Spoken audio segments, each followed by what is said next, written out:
다섯 번째는 네이버의 심기를 건드리지 않으면서 할 것. 네이버 같은 경우는 일단은 우리가 블로그가 우리 게 아니고 일단 네이버 거라는 부분을 인지를 해야 돼요. 기본적으로 언제든지 제품진이 또 올 수 있다라는 부분도 그 어느 정도의 로직이나 이야기가 나와 있긴 해요. 그 가이드가 있긴 하지만 정확한 100%를 아는 분들은 없어요, 사실은.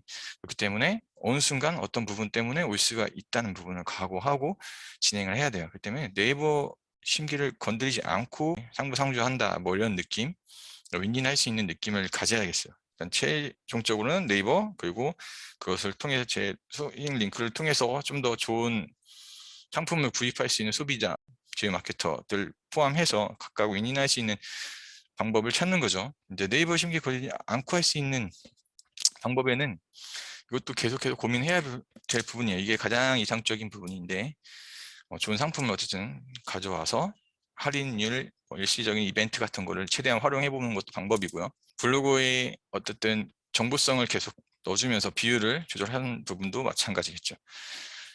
근데 네이버 애드포스트 뭐 간단하게 이런 거 외에도 하나 더 추가적으로 얘기하면은 이거는 100% 뭐는 아니죠. 이제 직접적으로 이거는 정확하다라고 하는 부분은 아니고 애드포스트 같은 경우가 그 수익적인 부분이 이제 네이버에게 가는 거잖아요. 애드포스트를 어느 정도 달 때까지는 정보성 글을 써주는 것이 좋지 않을까라고 일단은 애드포스트 같은 경우는 3개월 정도 블로그를 운영하고 어느 정도 방문자 수가 나오고 글수가 되면은 채워지니까 그렇게 일단 처음부터 무조건 바로 시작하자마자 쿠팡 파트너스라든지 제휴 마케팅 링크를 달려고 하지 말고 그렇게 해봤자 어차피 시간 낭비일 수 있어요. 그러니까 어느 정도는 블로그 지수를 높이면서 애드포스 달고 하는 건 어떨까? 여기 장단점이 있어요. 일단 이걸 했을 때는 네이버에서 어느 정도의 플러스는 될 수 있지만 뭐 링크 클릭까지 전환율 되는 부분에서는 마이너스적인 부분도 있겠죠. 그렇다 할지라도 이 부분은 한번 고민해 볼 수 있을 것 같습니다. 두 번째, 이제 위에서 말한 것처럼 체류 시간 그리고 정보성 글 병행한다. 이 비율에 대해서는 뭐 이러다고 정확하게 답은 제가 내릴 수는 없고 지난번 영상에서 제가 이야기를 한 것처럼 보통 제가 6일 정도 글을 쓴다고 하면은 6일 글을 쓰면 정보성, 그러니까 일상 정보성 글을 한 4번 정도 쓰고 그리고 쿠팡 파트너스 같은 쿠팡 글을 2번 정도 써요. 이 정도를 넘지 않고 한 4개월 정도, 4개월 정도 됐는데 일단은 그리고 지수에 큰 영향은 없었고 저품질에 걸리지는 않았어요. 저품질 블로그가 되지는 않았어요. 일단 여섯 번째로 쿠팡 파트너스와 원고료 중 비유중을 어디에 둘 건지 애드포스트는 이렇게 이야기를 했는데 이제 효율성이 좋은 곳에 투자를 하고 리스크를 감수해야겠죠.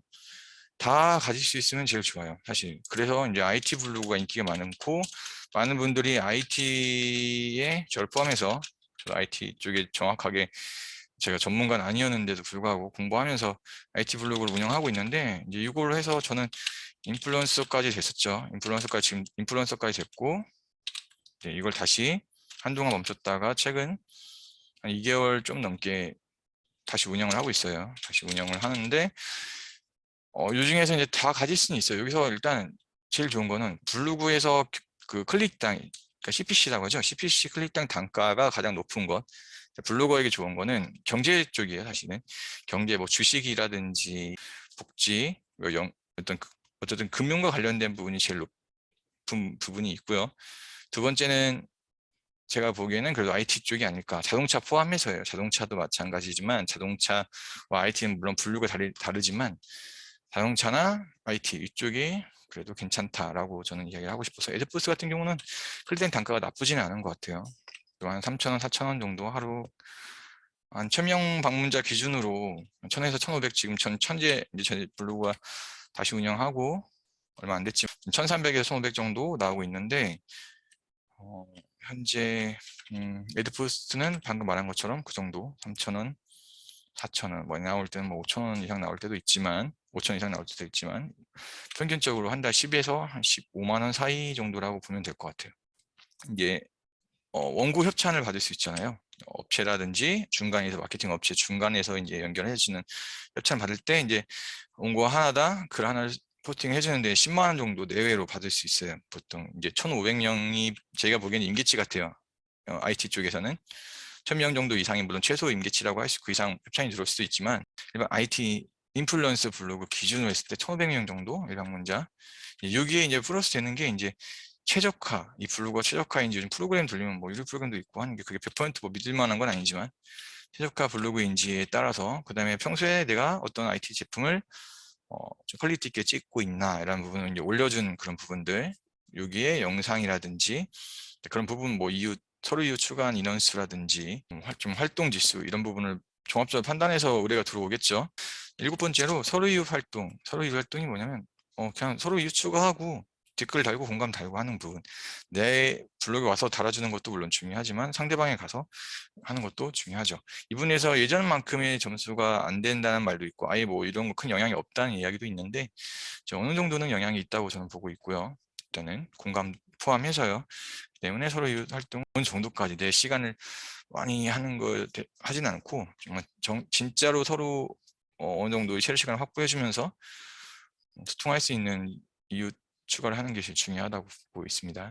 8번째로는 이미지인데 이거 위에서 말한 거니까 유사 이미지나 글 활용 잘 할 것 말한 건 간단하게 얘기할게요. 그럼 유사의 이미지가 제일 중요한 거예요. 안 걸리게 하는 게 유사 문서.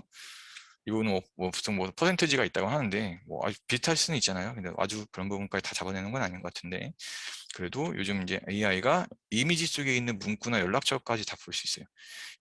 연락처에 대해서 왜 이게 나쁘냐라고 하는데 보통 네이버에서는 개인정보를 되게 중요히 여기는데 그 관련된 부분에 있어서는 페널티가 부여된다고 해요. 일단 직접적으로 제가 테스트를 해본 건 아니지. 그런 심지어 일단 어떤 테스트를 봤을 때 이미지 속의 연락처, 즉 010으로 시작하는 연락처 특히 넣고 안 넣고에 따라서 노출에 영향이 있다고 하는 내용들이 꽤 있어요. 찾아보면 많이 있을 거예요.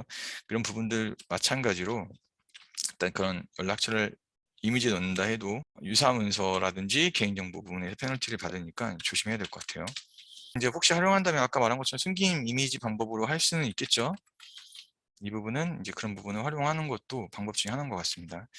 사진은 가급적이면 연결되는 건데 이제 사진은 직접 찍는 것이 좋아요. 일단 사진을 찍고 나면은 보면은 메타 값이라는 게 나오는데 메타 정보가 다 나오죠. 그 사진 속에 이게 언제 어디서 어떻게 찍었는지가 다 나와요.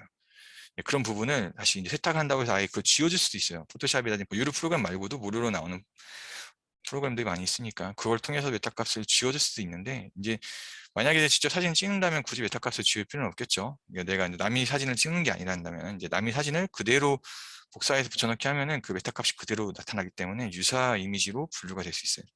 때문에 그건 조심해야 되고 일단 유사 문서와 독창적인 사진 이 부분의 차이겠죠. 그리고 이제 사진이 직접적으로 찍는 경우는 용량이 좀 차이가 있으니까 네이버 블로그에서는 사진 용량이 높을수록 좋다. 종합적으로 어쨌든 결론은 실제 직접 사진을 휴대폰이나 카메라로 찍어서 그걸 포팅하는 게 유리하다라고 말씀을 드리고 싶습니다. 9번째로 마지막인데 키워드와 반복된 패턴 이 부분도 블로그 저품질 요소 중에 하나라고 볼 수 있죠. 같은 패턴을 계속 들어가는 경우 보통 상업적인 블로그들이나 업체 블로그들 많이 이게 같은 패턴이 계속 들어가잖아요. 똑같이 템플릿을 활용하는 경우도 물론 마찬가지지만 반복된 패턴을 계속 어느 비율적인 무조건 나쁘다 이건 아니지만 패턴을 계속 반복했을 경우에 일단 안 좋다. 뭐 공정이문과 같이 어떤 뭐 상품, 홍보 상품 분류 일단 링크를 달면은 거의 이제 외부 링크죠. 외부 링크에 대한 또 이야기가 있지만 내부 링크는 좋다, 뭐 외부 링크는 나쁘다 이렇게 뭐 이야기가 있고 링크는 무조건 좋지 않다. 내부 링크든 외부 링크든 뭐 이런 이야기도 있고 다 있지만 제가 생각하는 입장은 일단 내부 링크는 그래도 플러스가 된다라고 외부 링크는 외부 홈페이지라든지 뭐 다른 쪽으로 빠져나가는 특히 이제 그런 부분 특히 안 좋은 쪽에 이제 홈페이지도 빠져나가면 더 그렇겠죠. 그런 부분들은 이제 좀 더 페널티를 얻는다라고 저는 생각을 하고 있고요. 키워드와 반복된 패턴, 그 다음에 링크 같은 부분도 외부 링크 뭐 이런 부분도 마찬가지고 공정의 문구도 마찬가지고 이런 부분들 종합적으로 체크해 볼 필요가 있습니다. 키워드는 제품 키워드는 많이 아시는 것처럼 뭐 보험 키워드라든지 안 좋은 뭐 도박 이런 뭐 도박 사이트라든지 병원 관련된 키워드도 위험한 게 꽤 있죠. 좀 더 문신이라든지 그러니까 뭐 반영구 뭐 눈썹 문신 이런 거 모르고 쓰시는 분도 있는데 그런 부분도 안 좋을 수 있으니까 주의해서 사용하는 게 좋을 것 같습니다.